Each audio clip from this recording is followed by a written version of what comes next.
ఏపీలో TDP, BJP, జనసేనతో కూడిన ఎన్డీఏ కూటమి చిలకలూరిపేటలో నిర్వహించిన తొలి సభలో చోటు చేసుకున్న పరిణామాలపై కేంద్రం గుర్రుగా ఉన్నట్టు తెలుస్తోంది. ముఖ్యంగా హై ప్రోటోకాల్తో ఏర్పాట్లు చేయాల్సి ఉండగా పల్నాడు జిల్లా పోలీసులు లైట్ తీసుకోవడం, దీంతో సభలో ప్రధాని మోదీ స్వయంగా జోక్యం చేసుకోవాల్సిన పరిస్థితులు రావడంపై సర్వత్రా విమర్శలు వచ్చాయి.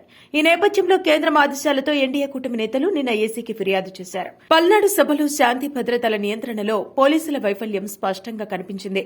ప్రధాని సభకు గుంటూరు రేంజ్కు చెందిన 2 ఎస్పీలతో పాటు విశాఖ రేంజ్లో మరో ఎస్పీకి కూడా బాధ్యతలు అప్పగించారు. కానీ సభ జరుగుతున్న సమయంలో బాటిళ్లు గ్యాలరీల్లోకి విసరడం, లైట్ టవర్స్ ఎక్కేయడం, మైక్ సెట్ పైకి జనం దూసుకురావడం, ప్రధాని ఉన్న సమయంలోనే జనం వేదికపైకి వచ్చేయడం వంటి అంశాలపై కేంద్ర నిఘా సంస్థలు నివేదిక ఇచ్చాయి. వీటిపై ఇప్పుడు ఈసీ తదుపరి చర్యలకు సిద్దమవుతోంది.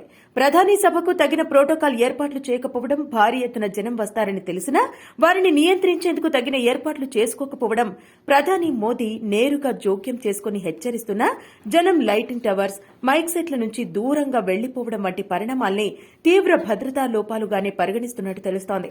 దీంతో అందుకు బాధ్యులైన అధికారులపై వేటుకు ఈసీ చర్యలు తీసుకుంటుందని భావిస్తున్నారు.